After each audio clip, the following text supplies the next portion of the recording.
There's this story in Genesis 13 where Abraham and Lot had these two flocks of sheep, and their flocks were growing so big that they couldn't inhabit the same area because there was too many sheep, so they had to split up.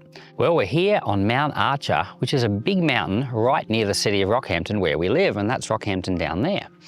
There's this like valley here, and over the far side of these other mountains, the mountains over there near Mount Morgan, which are currently behind the clouds, and there's some other mountains out there, the Gogango Range. So there's this like valley of like about 40 to 50 kilometres, and it's similar to the situation or the geography of Israel.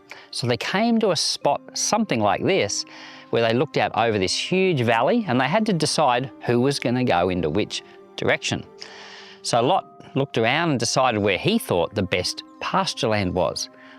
So, Jared, looking out here, if you had a flock of sheep, where would you want your flock to be? Probably right there. Where is that? I don't know, I'm pointing somewhere. That looks good.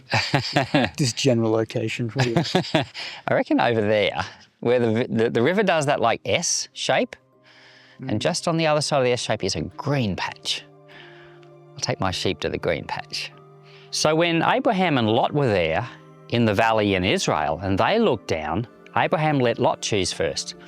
And Lot did what I did. He noticed a green patch and said, that's the bit I want. But unfortunately for Lot, it was right near the city of Sodom. We're well aware that humans have a tendency to put themselves first. So we did a little social experiment at our young adults Bible study just recently with some Tim Tams. I'm here in the church office. We have these things in Australia called Tim Tams, and they're awesome. And then we have the cheap brands like the fake Tim Tams. The plan is we're going to have snacks at Bible study, and we're going to put these all out, and we're going to see how many people go for the good Tim Tams and don't touch the fake ones. So do you consent to be in a social experiment? Yes. Oh, so far that's 100% yeses. Great.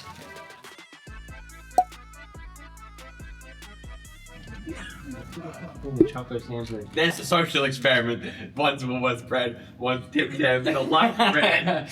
I've got. We see who eats more. Oh, Do we do a blindfold quality test? Is that actually? Oh my It would goodness. be interesting because I've never eaten both at the same time. So, Jack. Yeah.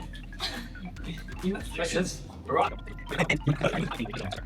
Have you seen Woolworths brand and the deluxe brand with Tim Tams? That's his thing. On another lighter note, this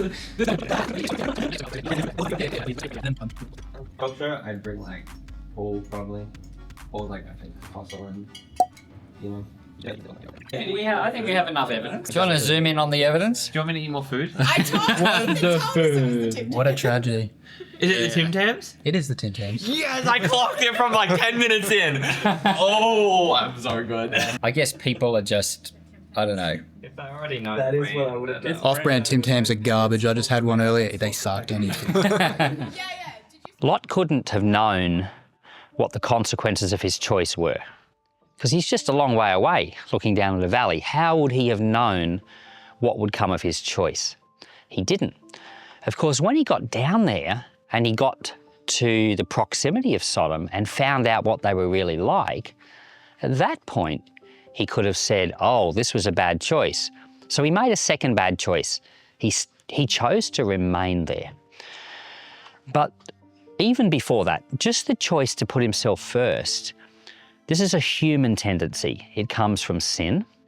All of us have this inbuilt thing in each of us that wants to put ourselves first. Abraham is the unusual one in this story. He actually lets the younger man go first. But the younger man says, oh, yippee, this is my chance to get ahead. What we have to watch for in our lives is this tendency to make us be number one and not, with no regard for other people.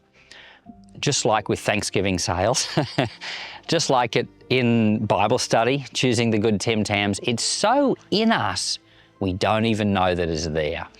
We need to ask the Lord to remove that type of thing from us so we become a bit more like Christ and, of course, a bit like Abraham. We've made an extended video all about Genesis chapter 13. We hope that you will watch it.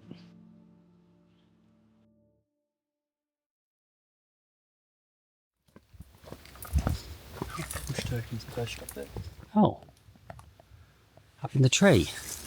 Bush turkeys in a tree is never something I've seen. I have not seen that before.